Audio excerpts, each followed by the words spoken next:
नमस्कार प्रिय दर्शकों, आप सभी का स्वागत है आपका हमारे YouTube चैनल स्पिरिचुअल ज्ञान में। प्रिय दर्शकों, आज की हमारी इस ज्ञानवर्धक वीडियो में दोस्तों गाय माता ने बताया यह 5 बातें भूलकर भी किसी को मत बताना, कभी दुखी नहीं रहोगे। दोस्तों, आज की यह कहानी बड़ी ही ज्ञानवर्धक है। अगर कोई भी मनुष्य इन 5 बातों को और गाय माता द्वारा बताए इन 5 बातों को किसी को नहीं बताएगा तो वह व्यक्ति अपने जीवन में कभी भी दुखी नहीं रहेगा। प्रिय दर्शकों, आज की यह कहानी वाकई में बड़ी ज्ञानवर्धक है। दोस्तों, गाय को माता क्यों कहा जाता है? क्योंकि गाय माता के भीतर पवित्र 33 कोटि देवी देवता निवास करते हैं, जिसकी वजह से हर घर में गाय माता की पूजा की जाती है। गाय माता को देवी का स्वरूप माना जाता है। दोस्तों, आज हम आप सभी को गाय माता के द्वारा बताए गए इन 5 बातों के बारे में बताने जा रहे हैं, जिन्हें आपको अपने जीवन में अवश्य उतारना है। प्रिय दर्शकों, आज की यह कहानी बड़ी ही ज्ञानवर्धक है। अगर आप इस चैनल पर पहली बार आए हैं तो चैनल को सब्सक्राइब जरूर से कर दें। प्रिय दर्शकों, चलिए शुरू करते हैं। प्रिय दर्शकों, अपनी कमजोरियां किसी को नहीं बतानी चाहिए, चाहे वह आपकी पत्नी या आपका सगा पुत्र ही क्यों ना हो। कुछ बातें ऐसी होती हैं जिन्हें स्त्री, पुत्र और मित्र में भी कभी शेयर नहीं करनी चाहिए। इससे संबंधित मैं आपको एक कहानी सुनाता हूँ। आशा करता हूँ आपको आज की कहानी, आज का यह प्रसंग जरूर पसंद आएगा। बहुत समय पहले की बात है। एक गांव में रामू नाम का एक गरीब किसान रहता था। रामू के पास एक बहुत ही सुंदर और अच्छी नस्ल की गाय थी। रामू और उसकी पत्नी उस गाय की खूब देखभाल करते थे। करें भी क्यों ना, एकमात्र वह गाय ही उनकी आजीविका का साधन थी। उसी गाय के कारण ही सत्यम के घर का चूल्हा चौका चलता था। सत्यम की पत्नी दोनों टाइम उस गाय का दूध निकालती और सत्यम उस दूध को लेकर पास के शहर में बेचा आता। दूध बेचकर जो भी धन अर्जित होता उसी से रामू का घर चलता। सब कुछ ठीक ठाक चल रहा। एक दिन की सुबह जब रामू की पत्नी उस गाय का दूध निकालने को गई तो उसने देखा गाय जमीन पर पड़ी तड़प रही है और उसके मुंह से झाग निकल रहे हैं।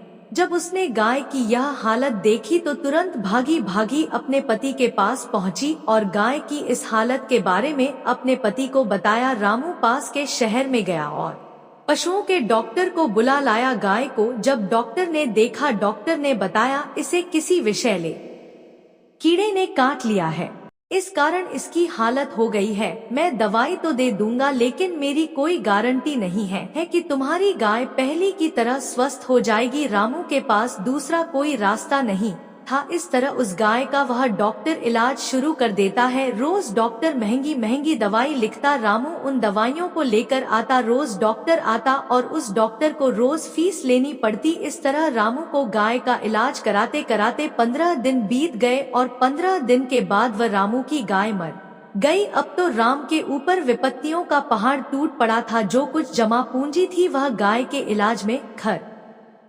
हो गई और जो आजीविका का साधन था वह गाय भी मर गई। रामू पहले ही गरीब था और इन परिस्थितियों ने उसे एकदम भिखारी बना दिया। रामू अब भविष्य को लेकर चिंतित रहने लगा। जब रामू के घर में कुछ नहीं रहा तो एक दिन रामू की पत्नी उससे बोली, ए जी, इस तरह से कैसे काम चलेगा? जो कुछ रुपया पैसा था वह तो सब खर्च हो चुका है। अब तो राशन के भी पैसे नहीं बचे हैं।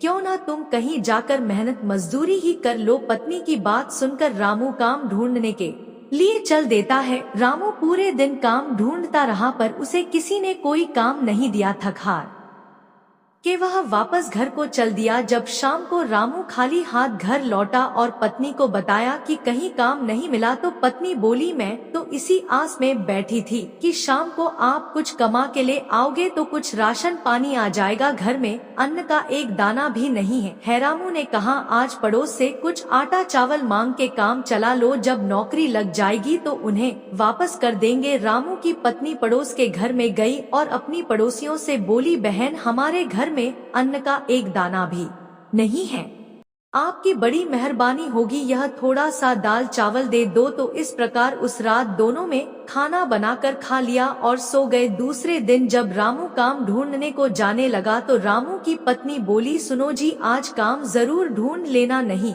तो आज रात हम दोनों को भूखा ही सोना पड़ेगा। रामू ने कहा कोशिश तो कर रहा हूँ, कहीं ढंग का काम मिल जाए। तो रामू की पत्नी बोली आज तुम काम मांगने जाओ तो लोगों को अपनी मजबूरी के बारे में बताना, शायद कोई दया करके तुम्हें काम दे दे। पत्नी की सलाह लेकर रामू काम की तलाश में चल दिया और वहाँ पहुँच गया जहाँ एक बिल्डिंग का निर्माण हो रहा था। रामू ने देखा वहाँ पर बहुत से लोग मजदूरी कर रहे हैं। रामू ने जब मजदूरों से काम के बारे में पूछा तो उन लोगों ने बताया कि यहाँ काम करने के लिए तुम्हें ठेकेदार से बात करनी पड़ेगी। जब रामू उस ठेकेदार के पास पहुँचा और उसने उस ठेकेदार से काम मांगा तो ठेकेदार ने यह कहते हुए मना कर दिया कि हमारे पास पूरी लेबर है और हमें अन्य लेबर की जरूरत नहीं है। तो रामू को अपनी पत्नी की बात याद आ गई कि कोई काम ना दे तो उन्हें अपनी मजबूरी जरूर बताना। अपनी पत्नी की बात याद करके रामू हाथ जोड़ते हुए बोला साहब मैं बहुत मजबूर हूँ, मेरे घर अन्ना का एक दाना भी नहीं, यदि आपने काम नहीं किया तो हम भूखे मर जाएंगे। जब ठेकेदार ने देखा यह बहुत ही मजबूर है तो उस ठेकेदार ने कहा चलो ठीक है, मैं तुम्हें काम पर रख लेता हूँ। और रामू को काम समझाकर वह ठेकेदार चला गया। सुबह से शाम तक रामू बहुत ही मेहनत से काम करता रहा। जब शाम को रामू ठेकेदार के पास पहुंचा तो ठेकेदार ने रामू को 50 दिए और कल समय से आने को कहा। 50 लेकर खुशी खुशी अपने घर को चल दिया। घर पहुंचा और अपनी पत्नी को मेहनत से कमाए हुए वो 50 दिए। पत्नी रुपए पाकर बेहद ही खुश हुई और उन रुपयों को लेकर दुकान पर गई और राशन पानी ले आई। इस तरह सत्यम की दाल रोटी चलने लगी। एक दिन जब रामू अन्य मजदूरों के साथ काम कर रहा था तो बातों ही बातों में उसे पता चलता है कि ठेकेदार उसके साथ बड़ा ही भेदभाव करता है और मजदूरों को तो काम के बदले 0-0 रप देता है और मुझे उसी काम करने के 50 देता है और काम भी मुझसे अन्य मजदूरों के मुकाबले अधिक कराता है। रामू अब शाम होने का इंतजार करने लगा। शाम हुई, रामू काम खत्म करके जब ठेकेदार के पास पहुंचा तो हमेशा की तरह उस ठेकेदार ने उसको 50 रप दे दिए। प्रिय दर्शकों, रामू रुपए लेकर बोला साहब मुझे तो आप 50 देते हैं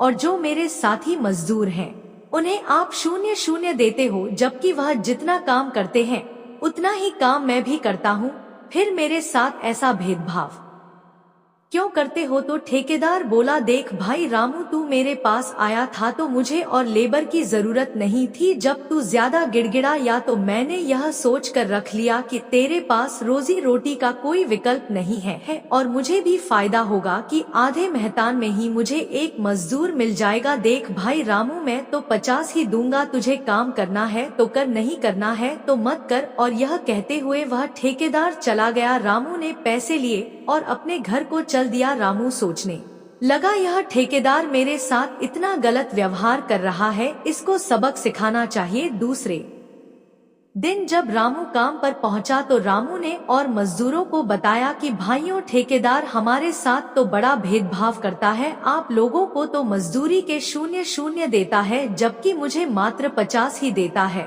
और उन लोगों से अपना दुखड़ा रोने लगा और कहने लगा तुम यदि मेरा साथ दो तुम इस ठेकेदार को यहाँ से हटवा दूंगा और सेठ से बात करके उसके स्थान पर मैं आपका नया ठेकेदार बन जाऊंगा। और इस तरह रामू ने अपनी योजना उन मजदूरों को बताई। रामू की बातें सुनकर उस समय तो रामू की बातों में सभी मजदूरों ने हाँ में हाँ मिलाई और रामू को जाते ही सभी उसका मजाक उड़ाने लगे और कहने लगे बड़ा आया ठेकेदार बनने, मजदूर होकर ठेकेदार बनने के सपने देखता है। प्रिय दर्शकों, कोई नहीं चाहता कि उसके साथ काम करने वाला, उनके पड़ोस में रहने वाला या उनके जान पहचान वाला उनसे बड़ा आदमी बने, क्योंकि लोगों की मानसिकता कुछ इस तरह की होती है कि कोई उन्हें आगे बढ़ने की अपनी योजना बता दे तो उसकी राह में रोड़े डालने का काम करते हैं और कभी नहीं चाहते कि सामने वाला हमसे बड़ा आदमी बने। यही हाल उस रामू का हुआ जब ठेकेदार को रामू की योजना के बारे में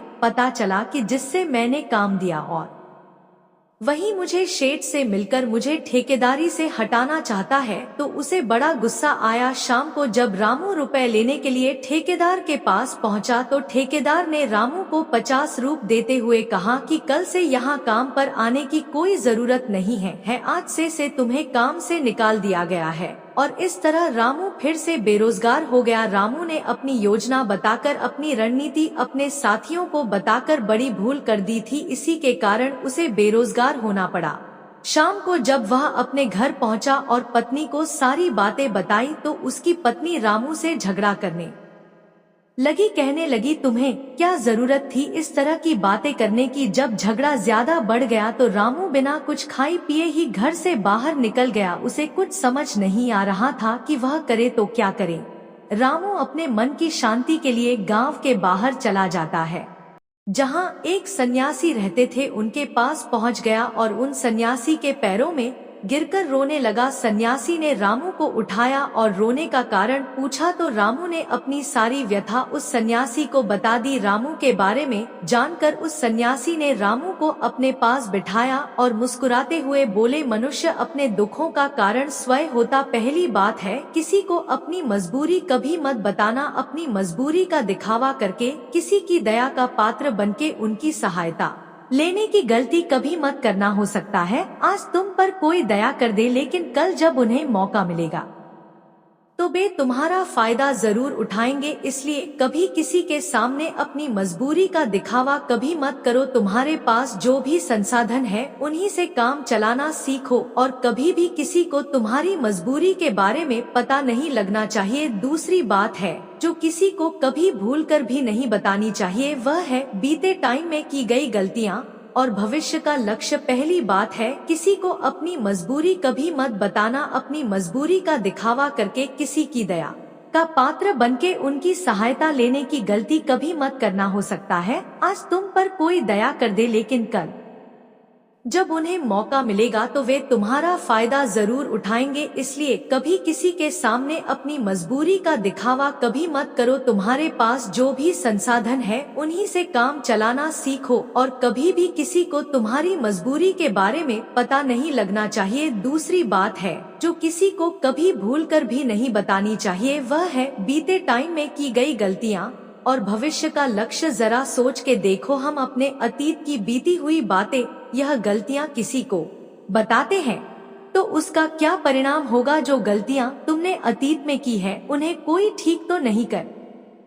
सकता। इसके विपरीत तुम अपने अतीत की बातें बताकर उनके सामने अपने चरित्र पर ही धब्बा लगवा होगे और फिर लोग भविष्य में तुम्हें उसी नजरिए से देखेंगे, चाहे भले तुम कितने भी अच्छे आदमी क्यों ना बन जाओ। इसलिए किसी भी व्यक्ति के सम्मुख अपना चरित्र बयां मत करो और तुम व्यर्थ में ही अपने जीवन का लक्ष्य, अपने जीवन की रणनीतियां दूसरों को बता रहे हो और जो व्यक्ति आपके कार्य का हिस्सा भी नहीं है उनके सम्मुख अपने लक्ष्य को बताने का क्या फायदा, क्योंकि ऐसे लोग आपकी सहायता कभी नहीं करेंगे बल्कि आपके लक्ष्य में अवरोध जरूर पैदा करेंगे। तीसरी बात है, अपनी कमजोरी और अपनी ताकत भी किसी को कभी नहीं बतानी चाहिए। अक्सर किसी व्यक्ति को पता नहीं होता कि तुम्हारी कमजोरी या तुम्हारी ताकत क्या है, इसलिए भूलकर भी तुम्हें अपनी कमजोरी व ताकत के बारे में किसी अन्य को नहीं बताना चाहिए, क्योंकि यदि आपकी कमजोरियां किसी को पता चल गई तो लोग आपकी कमजोरियों का गलत फायदा उठाएंगे